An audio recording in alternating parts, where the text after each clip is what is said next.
हाय दोस्तों, welcome to back my channel. मैं ये कहानी का भाग 10वां लेकर आई हूँ। तो हम बिना देरी के स्टोरी स्टार्ट करते हैं। इधर तनिष्ठा ने दोनों बच्चों को सुलाया और उठकर आहिरा के कमरे की तरफ बढ़ गई। उसने जाकर आहिरा के कमरे का दरवाज़ा खटखटाया। आहिरा ने सोचा कल की तरह आयत और अथर्व होंगे।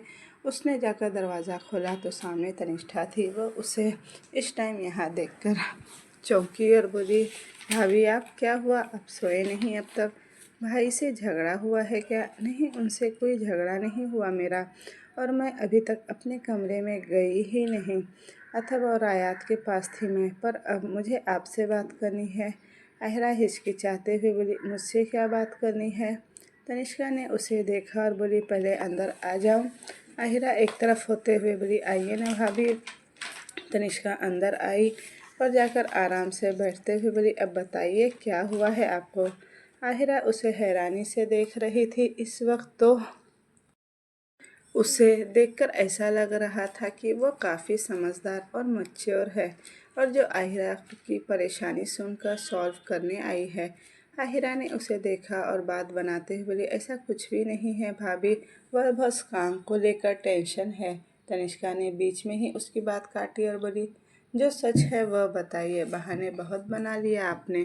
कल से ही ये सब सुन रही हूँ। आहिरा उसकी बात सुनकर चुप पड़ गई। उसने आहिरा का हाथ पकड़ अपने पास बिठाया और बोली, मानती हूँ आपसे उम्र में छोटी हूँ, समझदार भी शायद कम ही हूँ, लेकिन बताइए तो सही। ज़्यादा कुछ हेल्प नहीं कर पाई तो कम से कम आपका मन ही हल्का हो जाएगा। जो आप इतनी परेशान से घूम रही है, शायद वह परेशानी भी कम हो जाए। आहिरा की आंखों में अब नमी सी उतर आई और वह उसे देख बोली, मैं जिसे चाहती हूँ वह किसी और से शादी कर रहा है। उसने सीधे और सपाट लहजे में कहा। वो ये सुनकर हैरान रह गई। उसने आंखें बड़ी करके उसे देखते हुए कहा, क्या? क्यों? और कौन है जिसे आप चाहती है? आहिरा ने उसे देखा और बोली, मिहिर शहरावत, मेरे बॉस। यह सुनकर तो तनिष्का और हैरान रह गई। उसने उसे देख हैरानी से पूछा, क्या वही जो उस दिन पार्टी में थे? आहिरा ने हाँ में गर्दन हिलाई। अगले ही पल तनिष्का चहक कर बोली, वो तो बड़े हैंडसम थे। आहिरा ने मुंह बनाया और बोली, क्या फ़ायदा जब वह मेरा ही नहीं हो सकता? आपको पता है, मैं जानबूझकर उसके आगे पीछे घूमती हूँ। कोई काम नहीं होता है फिर भी उसके केबिन के चक्कर लगा लेती हूँ, सिर्फ उन्हें देख पाऊँ। उन्हें देखने के चक्कर में मैं अपना काम तक भूल जाती हूँ, लेकिन उस इंसान को इस चीज़ की कद्र ही नहीं है। उसे लगता है मैं उसे घूरती हूँ, जबकि मैं तो उसे निहारती हूँ। उनकी कॉफ़ी से लेकर लंच तक, लंच से लेकर उनकी हर एक फ़ाइल, सब कुछ मेरे अंडर आती है। उनकी हर एक मीटिंग की डिटेल, सब कुछ। उन्हें मेरे अलावा किसी का किया हुआ काम पसंद भी नहीं आता, लेकिन फिर भी वो पता नहीं क्यों शादी कर रहा है। आपको पता है, मैंने कितनी बार उन्हें मनचली तितलियों से भी बचाया जो उनके इर्द गिर्द मंडराती रहती है, लेकिन फिर भी वह अपनी माँ के कहने पर किसी और से शादी कर रहे हैं। ये कहते हुए वो उदास हो गई। तनिष्का ने उसे देखा तो बोली, आप उदास मत होइए। क्या आपने उन्हें बताया नहीं कि आप उन्हें पसंद करती है? आहिरा ने ना में गर्दन हिला दी तो तनिष्ठा बोली, तो उन्हें पता कैसे चलेगा कि आप उन्हें पसंद करती हो? आपको बताना चाहिए था ना। क्या मेरी हरकतों से समझ नहीं आता कि मैं उन्हें पसंद करती हूँ? लेकिन उन्हें तो गुस्सा आता है मेरी इन हरकतों को देखकर। आहिरा ने छोटा सा मुंह बनाकर कहा। तनिष्का ने बोला, आपकी हरकतें देखकर आपको समझ आ सकता है कि आप उन्हें पसंद करती है, लेकिन हो सकता है सामने वालों को वह हरकतें इरिटेटिंग लगे। वैसे आप जो लड़के पटाने की ट्रिक ढूंढ रही थी, वह सब इसलिए ही था ना? आहिरा ने हाँ में गर्दन हिलाए बोली, और नहीं तो क्या, लेकिन अप्लाई करने से पहले ही प्लान फ्लॉप हो गया। वो रिश्ता फिक्स करवा कर आ गए। तनिष्का कुछ सोचते बोली, क्या सब कुछ फिक्स हो गया? आहिरा उसे सब कुछ बताने लगी जो मिहिर ने उसे बताया था। तनिष्का भी सब कुछ बड़े ध्यान से सुन रही थी। आहिरा उसे देखते हुए बोली, उनकी माँ ने लगभग सब कुछ फिक्स कर रखा है, बस लड़की का कहना है कि वह शादी से पहले उनसे मिलना चाहती है, जैसे कि डेट, शॉपिंग, ताकि समय साथ में वो दोनों बिता सके। तभी पीछे से गर्व की आवाज़ आई, अच्छा तो इसलिए इतना परेशान है तू? उसकी बात सुनते ही तनिष्का और आहिरा दोनों शॉक्ड रह गई। दोनों को लगा कि अब तो दोनों ही मरेगी। उन्होंने उस तरफ देखा जहाँ गर्व बड़े ही सीरियस एक्सप्रेशन लिए उन दोनों को ही देख रहा था, और वह दोनों भी गर्व को देख हैरान थी और गर्व भी उन्हें सीरियस एक्सप्रेशन के साथ देख रहा हो, मानो उनसे न जाने क्या सुन लिया हो। और उन दोनों को इस बात की चिंता थी कि वह रिएक्ट कैसे करने वाला है, क्योंकि उसके चेहरे से तो यही लग रहा था कि वह ज़रूर कुछ न कुछ बुरा भला ही कहेगा। गर्व अंदर आया और वह दोनों झट से उठकर खड़ी हुई। गर्व अब भी अपने चेहरे पर सीरियस एक्सप्रेशन लिए हुए था। तनिष्का ने कहा, गर्व भाई आप एक बार सुनिए तो बात मेरी। गर्व ने उन्हें देख बीच में रोकते हुए कहा, आपसे नहीं भाभी, इससे बात करनी है। आयरा ने अपनी सर झुकाते हुए कहा, देख छोटे, ऐसा वो अभी कुछ एक्सप्लेन करती कि उससे पहले ही गर्व बोला, चलो शादी तोड़ते हैं तुम्हारे बॉस की। उसकी यह बात सुनकर वह दोनों हैरानी से उसे देखने लगी तो गर्व झट से बोला, अब मैं कोई इतना बड़ा निर्दयी भाई नहीं हूँ जो अपनी बहन को सिर्फ इसलिए डांटूंगा कि उसने प्यार किया है। और दूसरी बात, बहुत दिन हो गए कुछ ढंग की खुराफाती नहीं की। कोई कांड करना तो बनता है, जब कांड सामने से चलकर आ रहा है तो क्यों न किया जाए। अब तो तुम देखती जाओ तुम्हारे उस बॉस की शादी हम कैसे तोड़ते हैं। अहिरा खुश होते हुए उसके गले से लगकर बोली, you are the best brother. Garv ने मुंह बनाकर उसे कुछ अलग करते हुए कहा, बस बस ज़्यादा चिपकने की ज़रूरत नहीं है। मैं तो ये सब इसलिए कर रहा हूँ ताकि तुझसे मेरा पीछा छूट जाए, शादी करके तू यहाँ से जाए और घर में सिर्फ मेरा राज है। अहिरा ने मुंह बनाकर उसे घूरा तो गर्व बोला, अच्छा ठीक है, चलो अब तो आराम से सो जाओ, कल से प्लान पर वर्क करना स्टार्ट करते हैं। उन दोनों ने जल्दी से खुशी से हामी भरी। तनिष्का भी देखना चाहती थी कि वह दोनों क्या करने वाले हैं। तभी गर्व बोला, एक काम करते हैं, बुआ को भी इसमें शामिल करते हैं। जितने ज़्यादा लोग होंगे उतना ज़्यादा आसान होगा काम। और बुआ तो है ही हम सबसे बड़ी कांडी, उन्हें भी कुछ न कुछ चाहिए ही होता है कांड करने के लिए। तनिष्का ने उसे देखा तो वह दांत दिखाते बोला, अरे भाभी आप अभी उन्हें पूरी तरह से जानती कहाँ हो, धीरे धीरे देखते जाओ आप। तभी पीछे से अध्याय की आवाज़ आई, क्या कर रही हो तानी, यहाँ इतनी लेट हो गई, सोना नहीं है तुम्हें? उन सबकी तो जान ही सूख गई। उन्हें लगा कि अब अध्याय ने तो सब कुछ सुन नहीं लिया। अगर ऐसा होता तो पक्का उनकी क्लास लगने वाली थी। तनिष्का ने आहिरा को पीछे से झांक कर उसे देखा और जल्दी से बोली, बस आ ही रही थी, मैं तो बस अभी अभी आई थी दी के पास, फिर हम बातों में लग गए। वह हकलाते हुए शब्दों को उसे बता रही थी। अध्याय ने गहरी सी नज़र उस पर डाली और फिर अपने भाई बहन को देखकर कहा, तुम दोनों एक जगह क्या कर रहे हो? पहले तो यह बताओ क्या खुराफात चल रही है यहाँ? गर्व ने झट से बोला, कोई खुराफात नहीं चल रही है भाई, वह तो बस मेरा फ़ोन का चार्जर इसके पास था, मैं तो अपना चार्जर लेने आया था। यह बोल उसने चार्जर उठाया और कमरे से चलता बना। उसे रिस्क बिल्कुल नहीं लेना था। वह जानता था आहिरा और तनिष्का को उसका भाई सस्ते में छोड़ देगा, लेकिन जब बात उसकी आएगी तो उसकी बैंड बजनी तो तय थी। तनिष्का जल्दी से उसकी तरफ बढ़ते हुए उसका हाथ पकड़कर बोली, अब आप खड़े क्या कर रहे हैं, चलिए यहाँ से, सोना नहीं है क्या, लेट हो गई है, सो मुझे कॉलेज भी जाना है। यह कहते हुए वह लगभग उसे खींचने लगी। अध्याय हैरानी से उसे देख रहा था, लेकिन फिर वो उसके पीछे चल दिया। आहिरा ने गहरी सांस भरते हुए जल्दी से दरवाज़ा बंद किया और बोली, बच गए। फिर आकर सुकून से बेड पर लेटते हुए बोली, अब जब गर्व ने कहा है तो कुछ ना कुछ तो कर ही लेगा वो, और फिर बुआ भी तो है ना। मैं बस चाहती हूँ कि मिहिर की शादी ना हो, यह बोल उसने अपने पास पड़े तकिए को अपने सीने से लगाया और आंखें बंद करके सो गई। इधर अध्याय और तनिष्का अपने कमरे में आए तो अध्याय ने फिर से सवाल किया, ऐसे हड़बड़ा क्यों रही हो? क्या करके आए हो तुम लोग बताओगे?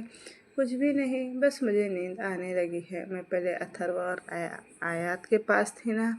उसने नज़रें चुराते हुए उससे बात छुपाए। वह उसकी हर एक हरकत देख रहा था। तनिष्का शायद जानती नहीं थी कि उसकी एक भी हरकत अध्याय की आंखों से कभी बची ही नहीं थी। जिस दिन से उसकी शादी हुई थी उसी दिन से उसकी हर एक हरकत को अध्याय नोटिस करता था। कब क्या कहते हुए, क्या सोचते हुए, उसके कैसे एक्सप्रेशन होते थे, यह अध्याय बड़े आसानी से समझ सकता था। इस वक्त जो तनिष्ठा इतना हड़बड़ा कर बात कर रही थी और जल्दी जल्दी बोल रही थी और उससे नज़रें भी चुरा रही थी, यह अध्याय को इतना तो पता चल चुका था कि वह कुछ छुपा रही है। लेकिन क्या यह अभी भी राज था? तनिष्का जाकर बेड पर लेटी रही और खुद को ब्लैंकेट से कवर करके सो गई। अध्याय उसे देखता रहा, फिर बेड की तरफ बैठ गया। उसने जाकर तनिष्का को अपने करीब करते हुए बाहों में भरा और धीरे से बोला, तुम जो छुपाने की कोशिश कर रही हो ना, वो तुम्हें महंगा पड़ेगा। बेहतर होगा चुपचाप से बता दो। अगर मैंने अपने तरीके से पता लगवाया ना, फिर देखना तुम। तनिष्का जल्दी से उसकी तरफ पलटी और मासूम सी शक्ल बनाकर बोली, डरा क्यों रहे हो? मैंने कुछ भी नहीं किया। अध्याय उसके चेहरे को देखने लगा। सच में काफ़ी मासूम लग रही थी वो। उसने एक हाथ से उसके बालों को सहलाते हुए कहा, तो फिर इतना हड़बड़ा क्यों रही हो? ऐसा तुम तभी करती हो जब कुछ छुपाती हो। वो यह जानकर और हैरान हुई कि उसकी हर एक आदत भी पता थी। लेकिन अगले ही पल वो बोली, बता दूंगी, पर डांटोगे तो नहीं ना? अध्याय ने उसे गहराई से देखा और बोला, ठीक है, नहीं डांटूंगा। अब बताओ, पर जो भी हो आपको हेल्प भी करनी होगी तभी बताऊंगी, वरना मैं नहीं बताऊंगी। तनिष्का ने मुंह बनाकर कहा। अध्याय ने मन ही मन कहा, आखिर ऐसी भी क्या बात है? तनिष्का उसके सीने पर सिर टिका चुकी थी और अपनी आंखें भी बंद कर चुकी थी। जब अध्याय थोड़ी देर तक नहीं बोला तो वह बिना कुछ बोले चुपचाप सो गई। अध्याय ने जब उसे देखा कि वह सो चुकी है तो वह हल्के से मुस्कुराया और उसका माथा चूमकर बोला, बता तो तुम दोगी, लेकिन हुआ क्या है जिसमें तुम्हें हेल्प भी चाहिए मेरी? उसने उसे अपने आगोश में समेटते हुए आंखें बंद कर ली और सो गया। आज के लिए तो यह बात टल चुकी थी, लेकिन अध्याय ऐसे ही तो इस बात को जाने देने वाला नहीं था। अगले दिन मिहिर अपने काम में बिजी था। आहिरा हमेशा की तरह बिना नॉक किए अंदर आई। मिहिर ने सिर उठाकर उसे देखा, लेकिन आहिरा ने बिना उसे देखे ही उसका शेड्यूल बताना शुरू किया। जबकि मिहिर उसे ही देख रहा था, वह उसके बिहेवियर के अंतर को समझ भी पा रहा था। ऊपर से उसे गुस्सा भी आ रहा था। घर में उसकी माँ उसे चैन से रहने नहीं दे रही थी और यहाँ पर आहिरा की हरकतें उससे हद से ज़्यादा चिढ़ा रही थी। लेकिन ये अजीब बात थी, जब वह अजीबोगरीब हरकतें करती थी तब मिहिर बर्दाश्त कर जाता था, और अब जब वो शांत हो चुकी थी तो मिहिर को अब ये चिढ़न भरा लग रहा था। आहिरा ने उसे सब कुछ समझाकर एक नज़र उसे देखते हुए कहा, दोपहर के बाद 1 बजे मीटिंग है मिस्टर कश्यप के साथ। मिहिर को अचानक से कुछ याद आया और वो झट से बोला, आज दोपहर के बाद की सारी मीटिंग कैंसिल कर दो। मिस्टर कश्यप से हम कल मिल लेंगे। वह उसे हैरानी से देखने लगी। मिहिर ने उसे देखते हुए बड़े आराम से कहा, दोपहर के बाद मुझे कॉफ़ी डेट के लिए जाना है, इसलिए यह मीटिंग आज नहीं हो सकती। आहिरा ने मन ही मन कहा, ओहो, तो मन बना चुके हैं आप बुरा। उसे उसकी बात सुनकर अब गुस्सा भी आया, लेकिन उसने खुद को संभालते हुए धीरे से कहा, ओके सर, और केबिन से बाहर निकल गई। मिहिर हैरान था। कहाँ उसे लगा कि वह उससे 4 सवाल करेगी, लेकिन वह चुपचाप यहाँ से चली गई। उसने खुद से ही बोला, मेरी ज़िंदगी की सारी औरतों ने तबाही मचा रखी है, कोई सुकून से रहने नहीं देता। जबकि यह उसके स्वभाव से बिल्कुल उलट था। वह एक बार फिर से काम में लग गया। दोपहर 1 बजे उसका फ़ोन बजा तो उसने फ़ोन उठाकर कान पर लगाया। उधर से उसकी माँ की आवाज़ आई, तुम अभी तक कैफ़े नहीं पहुँचे? रीवा तो कब की पहुँच चुकी है। मिहिर ने टाइम देखा और हड़बड़ा कर बोला, सॉरी माँ, वो मैं भूल गया था, मैं बस अभी पहुँच रहा हूँ। उसकी माँ अभी कुछ ताने देती उससे पहले ही मिहिर ने झट से फ़ोन काट दिया और तुरंत ऑफिस से निकल गया। आहिरा ने उसे जाते देखा तो समझते देर नहीं लगी कि वह कहाँ जा रहा है। वह चुपके से उसके पीछे चल दी। आखिर उसे भी तो जानना था कि वह लड़की कौन थी जिससे उसका रिश्ता तय होने वाला था। मिहिर के ऑफिस से लगभग 10 मिनट की दूरी पर ही कैफ़े था जहाँ पर वह रीवा से मिलने वाला था। थोड़ी देर में वह वहाँ पर पहुँच चुका था। वह अंदर गया तो उसे एक टेबल पर बैठी रीवा दिखाई दी। वह जाकर उसके सामने वाले चेयर पर बैठते हुए बोला, सॉरी, आने में थोड़ा लेट हो गया। उसकी आवाज़ में हालांकि सॉरी वाली कोई भाव नहीं थे। यह सब उसे उसकी माँ के कहने पर करना पड़ रहा था, लेकिन फिर वह यह सोचकर मान भी जाता था कि उसकी माँ अगर खुश रहेगी तो वह भी खुश ही रहेगा। रीवा ने हल्के से मुस्कुराकर इट्स ओके कहा और दोनों ने एक एक कॉफ़ी ऑर्डर कर दी। आहिरा भी अब वहाँ पहुँच चुकी थी और मिहिर के जस्ट पीछे वाले टेबल पर बैठी थी। मिहिर की पीठ और आहिरा की पीठ एक दूसरे के अपोजिट थी। दोनों ही एक दूसरे को देख नहीं सकते थे, लेकिन आहिरा को बस उसकी बातें सुननी थी। वह दोनों हालांकि कुछ ऐसी बातें नहीं कर रहे थे। रीवा बस मिहिर से उसके बारे में जानने की कोशिश में लगी थी, जबकि मिहिर कुछ कम ही इंटरेस्ट नज़र आ रहा था। वह भी इन सब मशक्क़त में लगा हुआ था कि अचानक ही एक लड़के ने उसकी तरफ एक टिश्यू पेपर फेंका जो उसके सिर में आकर लगा। उसने वो टिश्यू पेपर देखा जो उसके पैरों के पास पड़ा था। उसने उसे उठाकर खोला और उसमें लिखा शब्द देखकर गुस्से से भर उठी और उठकर गुस्से से उस लड़के की तरफ बढ़ गई। उसने जाकर उस लड़के के कॉलर को पकड़ा और खींचकर एक तमाचा उसके गाल पर जड़ दिया। वह लड़का गाल पर हाथ रख उसे हैरान सा देखने लगा। आहिरा ने गुस्से में उसे घूरते हुए कहा, तुम्हारी हिम्मत कैसे हुई ये फालतू की घटिया हरकतें करने की? घर में तुम्हारे कोई माँ बहन नहीं है क्या? उसकी आवाज़ सुनकर सब लोग उस तरफ देखने लगे। मिहिर की नज़र भी उस तरफ गई और आहिरा को वो वहाँ देखकर हैरान रह गया। उस लड़के ने आहिरा को घूरते हुए कहा, ज़्यादा शातिर मत बनो मैडम, महंगा पड़ जाएगा। देखने में ही वह कोई गुंडा मवाली टाइप का लग रहा था, लेकिन आहिरा को इससे कोई फ़र्क नहीं पड़ रहा था। उसे तो उसके उस नोट के चिट से चिढ़ मच रही थी जिसमें लिखा था, चलती है क्या आइटम। आहिरा ने एक और थप्पड़ उसे मारने के लिए हाथ उठाया ही था कि उस लड़के ने उसका हाथ पकड़ा और उसे घूरते हुए गुस्से से बोला, एक बार हाथ उठा लिया इसका मतलब यह थोड़ी ना है कि बार बार हाथ उठाओगी। जानती नहीं है तू आप उनको, इसलिए ऐसे रिएक्ट कर रही है। आहिरा ने घूरते हुए जवाब दिया, और तू मुझे नहीं जानता कि मैं कौन हूँ। अगर जानता होता ना तो ये हरकतें ना करता। उस लड़के ने ड्रामा करते हुए डरने की एक्टिंग की और बोला, अरे बाप रे, मैं तो डर गया। उसकी हरकत देख आहिरा को और गुस्सा आ रहा था। एक तो उस आदमी की वजह से उसका सारा प्लान फ्लॉप हो गया था और दूसरा वह आदमी उससे बराबर जुबान लड़ाए जा रहा था। आहिरा ने उसका हाथ झटकते हुए अपने हाथ से छुड़ाया और गुस्से से बोली, तुम्हें तो रुको, मैं अभी बताती हूँ। यह बोल उसने उस टेबल पर पड़ी शराब की बोतल उठा ली और उस टेबल से भिड़ाकर फोड़ दिया। सब उसे देख हैरान रह गए। हीरा ने उसे बोतल को उसकी तरफ करते हुए कहा, अगर एक और लफ्ज़ भी कहा ना तो यह बोतल तुम्हारे पेट में घुसेड़ दूंगी। फिर बैठे रहना यहीं और कसम से कोई भी तुमको हॉस्पिटल एडमिट कराने नहीं आएगा। वह उस लड़के को बराबर धमकाए जा रही थी, ऊपर से उसके हाथ में वह फूटी हुई बोतल देखकर वह लड़का भी कुछ सकते में आ गया जो लड़की उस पर हाथ उठा सकती थी। जाहिर था वह अगर मारने पर आती तो उसे जान से भी मार देती। मिहिर ने जब देखा कि बात हद से ज़्यादा बढ़ रही है तो जल्दी से वह उस तरफ बढ़ गया। आहिरा ने अब उस लड़के का कॉलर पकड़ रखा था और दूसरे हाथ में बोतल लिए खड़ी थी। मिहिर ने आकर उसका हाथ पकड़ा जिसमें उसने आदमी का कॉलर पकड़ा था। आहिरा ने उसकी तरफ देखा और घूरते हुए बोली, बीच में मत आओ। लेकिन मिहिर को कोई फ़र्क नहीं पड़ा। उसने उसे पकड़ अपनी तरफ किया और उसके दूसरे हाथ से वह बोतल फेंकते हुए बोला, क्या ये बचकानी हरकतें कर रही हो तुम? आहिरा ने कसमसाते हुए खुद को छुड़ाने की कोशिश की। मिहिर ने अपनी पकड़ उस पर और कस दी और बाकी सबको देखते हुए बोला, तमाशा खत्म हुआ अब।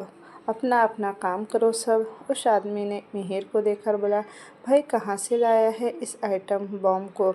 ये किसी जान लेना जहाँ हमें भी मुसीबत लगता है, हम भी सिर्फ लोगों की जेब काट कर रह जाते हैं और ये मैडम तो जान लेने पर उतारू हो गई। मिहिर ने उस आदमी को घूर कर देखा तो वह चुप हो गया। तो मिहिर बोला, अगर जान की खैरियत चाहते हो तो निकल लो यहाँ से। एक बार रोका है, अगली बार नहीं रोकने वाला। वह आदमी चुपचाप वहाँ से खिसक लिया। मिहिर ने अब आहिरा को देखा और उसकी कलाई पकड़ उसे अपने साथ खींचते हुए बाहर ले गया। इन सब में उसने रीवा को तो पूरी तरह नज़रअंदाज ही कर दिया, या फिर आहिरा को नहीं मुसीबत गले ले तो वह उसे भूल ही चुका था। उसने आहिरा को ज़बरदस्ती अपनी कार में बिठाया और वहाँ से वो कार अपनी कंपनी की तरफ दौड़ा दिया। आहिरा ने उसे ढूंढते हुए गुस्से से कहा, मैं बात कर रही थी ना, बीच में पढ़ने की क्या ज़रूरत थी? मिहिर ने भी उसी टोन में जवाब दिया, तुम बात कर रही थी? सीरियसली तुम्हें लगता है कि तुम वहाँ बात कर रही थी? आहिरा ने उसे घूरने लगी, लेकिन मिहिर ने कुछ नहीं कहा। 10 मिनट के बाद मिहिर उसे ज़बरदस्ती कार से बाहर निकाला और खींचते हुए अपनी पर्सनल लिफ्ट की तरफ ले गया और दोनों जल्दी ही मिहिर के केबिन में थे। आहिरा ने मुंह बनाते हुए कहा, क्या दिक्कत क्या है तुम्हारी? मिहिर भी गुस्से से बोला, तुम हो मेरी दिक्कत, चलती फिरती मुसीबत हो। देखकर कोई नहीं कह सकता कि तुम अध्याय की बहन हो। कहाँ वह इतना मैच्योर पर्सनालिटी का इंसान और कहाँ तुम इतनी इमेच्योर हो, जाकर गुंडे से लड़ने पर उतर आई। पता भी है तुम्हें वह लोग कैसे होते हैं? एक बात बताओ कि आराम से तुम कोई काम नहीं कर सकती? हर बात में, हर काम में तुम्हें नई मुसीबत गले डालनी होती है। किसी और को मुसीबत में डालो तो भी देखा जाए, लेकिन तुम तो खुद को मुसीबत में डालने लगी हो। आहिरा ने उसे गुस्से से देखा तो कुछ बोल ही नहीं पाई। मिहिर गुस्सा काफ़ी कम करता था। वह काफ़ी शांत स्वभाव का इंसान था, लेकिन आज उसका गुस्सा हद से पार था। वह उसे सुनाए ही जा रहा था, उल्टा उसकी सुनने को तैयार भी नहीं था। आखिर तक आते आते न जाने कैसे कैसे उसके मुंह से निकल गया, तुम्हारी वजह से मेरी कॉफ़ी डेट भी ख़राब हो गई। यह सुनकर तो आहिरा अब और ज़्यादा उदास हो गई। उसने बस एक नज़र उसे देखा और तुरंत उसके केबिन से निकल गई। मिहिर निढाल सा अपने चेयर पर बैठ गया और अपने सर को पकड़ते हुए बोला, आह क्या करूं मैं इस लड़की का, कुछ नहीं समझती है ये। पता नहीं अध्याय और इसमें इतना डिफरेंस क्यों है। आहिरा ऑफिस रुकी ही नहीं, वह सीधा घर के लिए निकल गई। घर आते ही वह गुस्से से अपने कमरे में जा चुकी थी। असल में गुस्सा तो सिर्फ दिखाने के लिए था। अपनी कमज़ोर साइड वो दिखाना नहीं चाहती थी किसी को। वह जल्दी से रोती भी नहीं थी, लेकिन आज उसे रोना आ रहा था, जिसे वह अपने गुस्से की आड़ में छुपा रही थी। उसने जाकर अपना कमरा बंद किया और सीधे वॉशरूम में चली गई। वहाँ जाकर उसने ठंडे पानी से अपने चेहरे को धोया। वह बिल्कुल रोना नहीं चाहती थी। यह पहली बार था जब मिहिर ने उस पर चिल्लाया था और उसे उससे भी ज़्यादा बुरा भला इस बात का लगा कि उसने उसकी डेट बिगाड़ने के लिए भी ब्लेम उसे कर दिया। तभी दरवाज़ा खटखटाने की आवाज़ आई। उसने खुद को शांत किया और जाकर दरवाज़ा खोला। सामने आयत थी, जो अपनी छोटी छोटी आंखों से उसे देख रही थी। वो उसके पास नीचे बैठी और प्यार से बोली, क्या हुआ आयु, तुम यहाँ? आयु ने उसकी तरफ अपना हाथ बढ़ाते हुए कहा, आंटी चॉकलेट, आप गुस्सा हो? आयु को अपने बारे में इतना नोटिस करते देख वह हल्के से मुस्कुरा दी और वो उसे गोद में उठाकर बोली, नहीं मैं गुस्सा नहीं हूँ। यह बोल वो उसे लेकर बेड पर आ गई। आयु के हाथ में एक चॉकलेट थी, जो वह आहिरा के लिए लेकर आई थी, क्योंकि उसे वह गुस्से में लग रही थी। आहिरा मुस्कुरा दी और दोनों मिलकर वह चॉकलेट खाने लगी। रात को अध्याय जब घर लौटा तो आज तो वह सोचकर आया था कि तनिष्का से सब पता करके रहेगा कि आखिर बात क्या थी। वह कमरे में आया तो तनिष्का उसे कमरे में नहीं दिखी। उसे समझते देर नहीं लगी कि एक बार फिर वह आहिरा के कमरे में है। वह आहिरा के कमरे की तरफ बढ़ा और दरवाज़ा खुला। तनिष्का और सामने आहिरा बैठी थी। वहीं घर भी उनके पास ही था। इनफैक्ट आज तो बानी भी वहीं थी और बच्चे तो कहाँ ही पीछे रहने वाले थे। उन सबको यहाँ देख अध्याय की आंखें छोटी हो गई। उसे पक्का दाल में कुछ काला लग रहा रहा था, नहीं तो पूरी की पूरी दाल ही काली नज़र आने लगी। उसने तनिष्का को देखा और बोला, कमरे में आना ज़रा तानी। तनिष्का ने उसकी बात सुनकर उसकी जान ही सूख गई। जिस हिसाब से वो बोल कर गया था उस हिसाब से उसे पक्का कुछ गड़बड़ ही लगा। वानी ने तनिष्का को देखा, बोली, तनिष्का कुछ भी हो जाए उसे मनाना है तुम्हें, हमें उसे अपने साथ इन्वॉल्व करना होगा, तभी हमारा प्लान 100% सक्सेस होगा। समझ रही हो ना तुम? तनिष्का ने घबराते हुए हाँ में गर्दन हिला दी। गर्व ने उसे घबराते देखा तो झट से बोला, अब चिंता मत कीजिए, हम आसपास ही रहेंगे, अगर कुछ आपको लगे तो बस आप आवाज़ लगा देना, चाहे तो आयात को ही नाम लेकर आवाज़ लगा देना। तनिष्का ने हामी भरी और उठकर अपने कमरे की तरफ चल दी। वह कमरे में आई और दरवाज़ा लगाया कि अध्याय बोला, चल क्या रहा है तुम्हारे दिमाग में, बताओगी तुम? कल तुमने कहा था कि तुम बताओगी और अब तो तुम मुझे देखकर पक्का विश्वास हो चुका है कि तुम लोग पक्का कुछ न कुछ गड़बड़ कर रहे हो। तनिष्का ने बंगले झांकते हुए कहा, हम तो कुछ गड़बड़ नहीं कर रहे, आपको ऐसा क्यों लग रहा है? अध्याय ने एक गहरी सी नज़र उस पर डाली और बोला, तुम जानती हो तुम मुझसे झूठ नहीं बोल सकती, इसे चुपचाप बताओ क्या हुआ है। तनिष्का ने मासूम सी शक्ल बनाई और बोली, वादा करो आप साथ दोगे तब बताऊंगी। अध्याय ने उसकी शक्ल देखी और बोला, इमोशनल ब्लैकमेल कर रही हो? तनिष्का उसके पास गई और उसके गले में बाहें डालकर प्यार से बोली, आप जो भी समझ लो पर वादा करो साथ दोगे, और डांटोगे तो बिल्कुल भी नहीं। तनिष्का ने अध्याय के पास अब कोई ऑप्शन छोड़ा ही नहीं था, ले देकर उसे तनिष्का की बात माननी ही पड़ी। उसने एक गहरी सांस भरते हुए कहा, अच्छा ठीक है, वादा करता हूँ नहीं डांटूंगा और साथ भी दूंगा, अब बताओ क्या हुआ। तनिष्का ने भी एक राहत की सांस ली और उससे दूर होते हुए बेड पर आराम से बैठते हुए बोली, दी से रिलेटेड मैटर है। अध्याय उसे देखने लगा तो तनिष्का ने उसे बताना शुरू किया। अध्याय हैरानी से सब सुनता जा रहा था। तनिष्का ने उसे देखा और आखिर में बोली, और अब हम सब ने मिलकर डिसाइड किया है कि हम शादी तोड़ेंगे दी के बॉस की। उसने जब ये सुना तो चौंक कर हैरानी से बोला, व्हाट, तुम सब पागल हो चुके हो, दिमाग ठिकाने पर है या नहीं? इससे पहले वह आगे कुछ बोलता, तनिष्का झट से बोली, आपने वादा किया था कि डांटोगे नहीं। अध्याय अब खुद को फंसा हुआ महसूस कर रहा था। उसने मन ही मन खुद से कहा, इसे इतना भोला समझकर काफ़ी बड़ी गलती कर दी मैंने। पहले पूरी बात तो सुननी चाहिए थी, उसके बाद वादा करना चाहिए था। ये लोग क्या करना चाहते हैं कि? तभी तनिष्का बोली, किसी से प्यार करना गलत थोड़ी है, और फिर आप सोचकर देखो, मिहिर तो उस लड़की से प्यार भी नहीं करते जिससे वो शादी कर रहे हैं, वह तो बस अपनी माँ के कहने पर वो सारी फॉर्मेलिटी कर रहे हैं।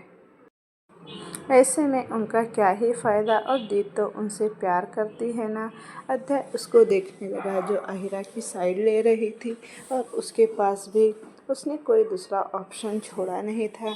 तनिष्का ने जब उसे इतना सोच विचार करते देखा तो उठकर अपनी उंगली दिखाते हुए झट से बोली, आप पीछे नहीं हट सकते, अब आपने वादा किया था और आप डांट भी नहीं सकते, और ना ही मुझ पर या दी को। अध्याय ने उसे देखा और अपने हाथ जोड़ते हुए बोला, क्षमा करे देवी, मेरी गलती थी जो बिना सोचे समझे तुम्हारी बात मान ली, अब कहूँ भी तो क्या कहूँ तुमसे। उसकी बात सुनकर तनिष्का खुशी से उसके गले में बाहें डालते हुए बोली, मुझे पता था अपमान। अध्याय ने उसे घूरकर देखा कि तनिष्का ने उसके गाल पर किस करते हुए कहा, अब मुंह फुलाना बंद करो, और सही तो है, मिहिर कौन सा उस लड़की से प्यार करते हैं, जबकि दी उनसे कितना प्यार करते हैं, इसलिए तो वह लड़के पटाने के तरीके भी ढूंढ रही थी। उसने बहुत मासूमियत से ये बात कही। अध्याय ने भी गहरी सांस भरी और उसके सर को सहलाते हुए बोला, बहुत भोली हो तुम। तनिष्का ने अपनी आंखें टिमटिमाते हुए उसे देखा कि अध्याय बोला, अच्छा छोड़ो मुझे, मैं अब चेंज करके आता हूँ, फिर सोते हैं हम।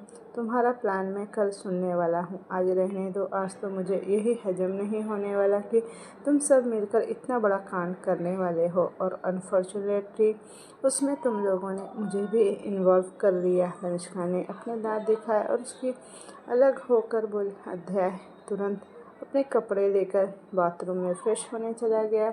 तनिष्का ने आकर बेड की चादर ठीक की और अपने उस बड़े से टेडी बियर को देखा और मुस्कुराकर उसके ऊपर कूदकर उसे हग करते हुए आंखें बंद कर ली। थोड़ी देर बाद जब अध्याय आया तो उसकी नज़र बेड पर सो रही टेडी बियर और तनिष्का पर गई। वो मुस्कुरा दिया। उसने आकर तनिष्का को देखा, वो सो चुकी थी। अध्याय उसके बगल में आकर उसे बाहों में भरकर लेट गया। थोड़ी ही देर में वो भी नींद के आगोश में जा चुका था। अगली सुबह सब लोग आहिरा के कमरे में जमा हो चुके थे। अध्याय भी वहीं था और उन सबको घूर रहा था। तनिष्का ने उसे कोहनी मारते हुए मुंह बनाकर कहा, आपने वादा किया था। अध्याय ने फिर से उसे घूरा, जैसे कह रही हो इसी वजह से चुप हूँ। गर्व ने उन सबको देखा। उसके भाई को उसकी भाभी बड़े अच्छे से हैंडल कर रही थी, तो अब उसे कोई परेशानी नहीं थी। उसने आयत और अथर्व को देखा, फिर बोला, my little sweet babies. Atharva ने उसकी बात काटते हुए कहा, कहो ना भाई, सीधे सीधे मक्खन लगाने की ज़रूरत नहीं है। हमें भी पता है कि आप सब मिलकर मेरे होने वाले जीजा जी की शादी तोड़ने की प्लानिंग कर रहे हो। गर्व के साथ बाकी सब उसे हैरानी से देखने लगे।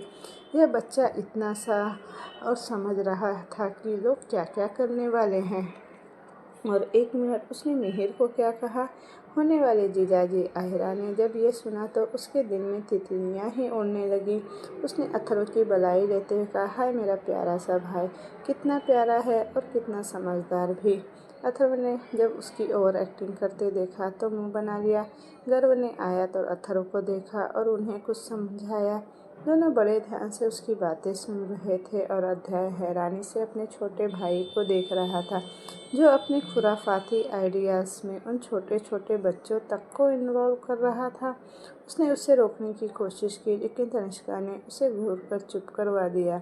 सब कुछ सेट हो चुका था। आहिरा ने उन सबको देखा और बोली, मैं आज पता करके बताऊंगी कि वो लोग कब, कहाँ और किस लिए मिलने वाले हैं। वानी ने झट से कहा, हाँ हाँ पक्का, पता तो लगे यह रीवा कौन है, इसकी जासूसी भी तो करनी पड़ेगी हमें।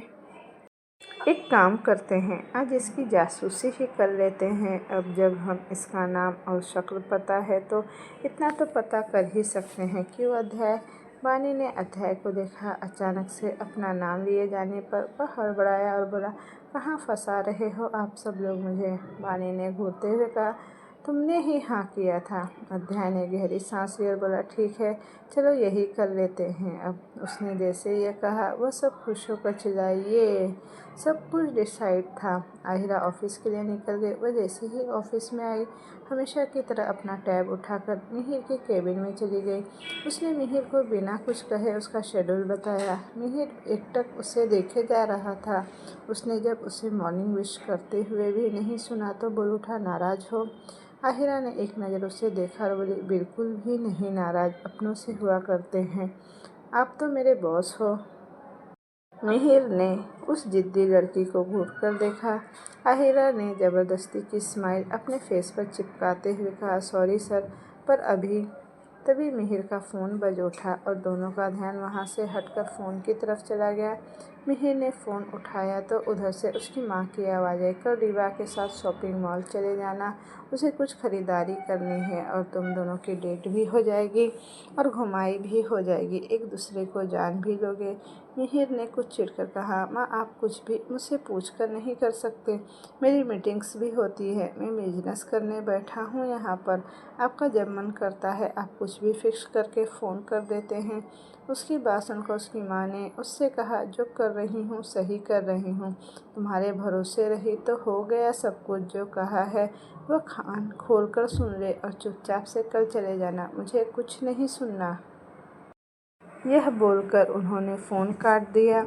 मिहिर ने झल्लाकर अपना फ़ोन टेबल पर पटका कि आहिरा बोली, क्या हो गया, अभी तक तो ठीक थे आप? मिहिर ने उसे घूरा और बोला, मेरी माँ मेरे लिए अब शॉपिंग डेट फिक्स कर रही है। आहिरा ने जब उसकी चिढ़न देखी तो मन उसे हंसी आ गई, लेकिन फिर वह बिना कुछ बोले चुप रह गई और उसे एक्सक्यूज़ करके केबिन से बाहर चली गई। उसके दिमाग में तो कुछ और ही खुराफात चल रही थी जिसे उसे अंजाम देना था। इधर अध्याय ने रीवा की सारी जानकारी निकलवाई। वह अपने घर की इकलौती लड़की थी। जाहिर था उसका बिगड़ना आम बात था। हालांकि अध्याय को उसका इंट्रोडक्शन लड़कों से कम ही देखने मिला, लेकिन फिर भी जिस तरह से लड़कियों के साथ उसका इंटरेक्शन था उसे कुछ अजीब ज़रूर लगा। वो अपने कमरे में बैठा कुछ फोटोग्राफ्स देख रहा था और उन फोटोग्राफ्स को देखकर वो हैरान भी था। आयात और अथर्व उसके कमरे में ही थे। तनिष्ठा उन दोनों के लिए मिल्कशेक लेने गई थी। जब वह आई तो उसने पाया कि अथर्व और आयात एक फ़ोटो के ऊपर झुककर खड़े बड़े गौर से उसे देख रहे थे, जबकि अध्याय एक फ़ाइल पढ़ने में बिजी था। आयात ने उस फ़ोटो को देखते हुए कहा, यह गंदी आंटी उस दूसरी गंदी आंटी को किच्छी क्यों कर रही है? अथर्व ने उसे देखा, यहाँ तक कि अध्याय और तनिष्का की नज़र भी यह सुनकर आयात पर जा टिकी। अध्याय ने जल्दी से वो फ़ोटो उठाकर एक और रखी। आयत एक टुकुर अध्याय को ही देखे जा रही थी। उसे अपने सवाल का जवाब चाहिए था। अथर्व ने उसे देखा, बोला, वह आंटी गंदी है, तुम दूर ही रहना उनसे, पता नहीं तुम्हें भी किस करने लग जाए। आयत ने उसे देखा और मासूमियत से बोली, मैं तो किसी किच्ची कर लूँगी। अथर्व उसे देखने लगा कि अगले ही पल वो बोली, हाँ मैं तो तुम्हें किच्ची कर लूँगी। मैं उन गंदी आंटियों की तरह किसी दूसरी लड़की को नहीं किच्ची करूँगी। अध्याय हैरानी से उन दोनों बच्चों को देख रहा था और अथर्व की बातें सुनकर तो वह और भी हैरान था। क्या मतलब यह 5 से 6 साल का बच्चा यह सारी चीज़ें समझ रहा था? अथर्व ने आयत को देखा और बोला, लड़की नहीं बुद्धू, लड़की। आयत ने पाउट बनाकर बोली, मैंने भी तो वही कहा, लड़की। यह बात सुनकर अध्याय मुस्कुरा दिया। तनिष्का ने उन दोनों का ध्यान बटाने के लिए जल्दी से कहा, देखो मैं तुम दोनों के लिए तुम्हारा फेवरेट चॉकलेट मिल्क शेक लाई हूँ, चलो फटाफट से फिनिश करो इसे। यह बोल उसने वो ट्रे बेड पर रख दी। वह दोनों जल्दी से गए और बेड पर चढ़कर बैठ गए। तनिष्का ने दोनों को एक एक गिलास दिया और आराम से वह दोनों अपना मिल्क शेक पीने लगे। अध्याय ने तनिष्का को देखकर बोला, वैसे मिहिर इस लड़की से शादी ना करे तो ही बेहतर है। वो उसे देखने लगी तो वह बोला, मैडम को लड़कियों से ज़्यादा इंटरेस्ट है, ऐसे में क्या ही फ़ायदा उससे शादी करके। उसकी यह बात सुनकर तनिष्ठा हैरान रह गई। इधर आहिरा ने अपने कलीग को देखा, लगभग उसी की उम्र का था। वह उसे देखने में अच्छा खासा हैंडसम भी। उसका नाम निशांत था। आहिरा जल्दी से उसका हाथ पकड़कर बोली, चलो कॉफ़ी डेट पर चलते हैं। निशांत हैरानी से उसे देखने लगा, जबकि उसे नहीं पता था कि आहिरा ने ये इसलिए कहा था क्योंकि मिहिर अपने केबिन से निकलकर उसके डेस्क की तरफ आ रहा था। वह सिर्फ उसे सुनाना चाहती थी। निशांत ने डरते हुए कहा, क्या बकवास कर रही हो तुम? मैं शादीशुदा हूँ और तुम ये बात जानती हो। हाँ जानती हूँ, लेकिन अगर चुपचाप से मेरे साथ नहीं चले ना तो तुम देख लेना बच्चू, तुम्हारी बीवी को बता दूंगी कि तुम्हारी कॉलेज में 2 एक्स रह चुकी है और आई स्वेयर उसके बाद तुम्हारी क्या हालत होगी यह तुम भी नहीं जानते हो। इसलिए चुपचाप से जो बोल रही हूँ वह करो, मेरे साथ कॉफ़ी डेट पर चलो। आहिरा ने दांत पीसते हुए धीरे से धमकाते हुए उससे कहा ताकि किसी और को सुनाई न दे, लेकिन निशांत की तो सिट्टी पिट्टी गुल हो चुकी थी। ये लड़की सीधा सीधा उसे धमकी दे रही थी, वह भी उसकी वाइफ के नाम की। वहीं मिहिर ने जब सुना तो उसके कदम रुक गए और वह घूरकर आहिरा को देखने लगा और आहिरा उसे इग्नोर करते हुए निशांत को खींचते हुए अपने साथ ले गई। मिहिर कुछ पल तो हैरानी सा उसे देखता ही रह गया। नहीं, हैरान तो खुशी भी थी। इनफैक्ट आहिरा जिसे खींचकर ले गई थी उससे ज़्यादा हैरान तो शायद कोई बचा ही नहीं था। बेचारा निशांत अपनी फूटी किस्मत को कोस रहा था। कैसी दोस्त मिली थी यार उसे, पर उसे अपना सीक्रेट भी पता था कि उसकी 2 एक्स रह चुकी है, जो उसकी वाइफ तक तो नहीं पता चलना था।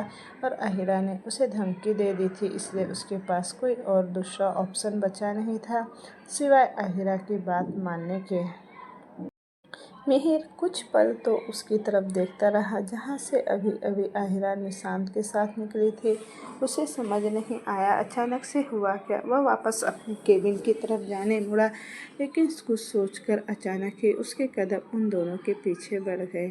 कंपनी के पास ही एक कैफ़े था। आहिरा अक्सर वहीं जाती थी, कभी कभी खुशी के साथ तो कभी अकेले, लेकिन आज वह निशांत के साथ यहाँ आई थी। वो वेटर रोज़ उसका ऑर्डर लेता था। उसने उसे देखा तो मुस्कुराते बोला, आपका रोज़ वाला ऑर्डर दीदी। आहिरा मुस्कुराकर हामी भरी और निशांत के लिए भी कॉफ़ी ऑर्डर कर दी। निशांत ने उसे घूरते हुए कहा, चल क्या रहा है तुम्हारे दिमाग में? एक तो तुम मुझे हार्ट अटैक देना बंद करो, अचानक से कॉफ़ी डेट। मैं शादीशुदा हूँ और ये बात तुम अच्छे से जानती हो। आहिरा ने उसे घूरा और बोली, चिल्ला चिल्ला कर सबको बता दो कि तुम शादीशुदा हो। अबे लोग शादीशुदा होते हैं तो छुपाते हैं कि वो शादीशुदा है, तुम अलग ही हो। शांति से बैठ नहीं सकते क्या 2 मिनट? निशांत का मुंह बन गया और वह उसे देखते बोला, अगर मेरे घर में तेरी खुराफात की वजह से क्लेश हुआ तो तू देख लियो, मैं संभाल लूँगी, तब ज़्यादा रोने की ज़रूरत नहीं है तुझे। आहिरा ने मुंह बनाते हुए कहा। थोड़ी देर में उनकी कॉफ़ी आ चुकी थी। दोनों आराम से कॉफ़ी पीते हुए अपनी बातों में लगे थे। वहीं मिहिर भी उस कैफ़े में आ चुका था और आहिरा ने उसे देख भी लिया, लेकिन जानबूझकर उसे इग्नोर कर रही थी। थोड़ी देर तक निशांत को परेशान करने के बाद उसने निशांत को देखा और बोली, तुम्हें पता भी है तुम बहुत अच्छे हो। तो दोस्तों, ये कहानी यहीं तक रहने देती हूँ। इसका नेक्स्ट पार्ट मैं जल्द ही लेकर आऊँगी। तो मुझे कमेंट में बताइएगा आपको स्टोरी कैसी लग रही है। अगर अच्छी लग रही है और इसी तरह की स्टोरी चाहिए तो मेरे चैनल को लाइक शेयर एंड सब्सक्राइब ज़रूर कीजिएगा। Thank you for watching. Bye bye.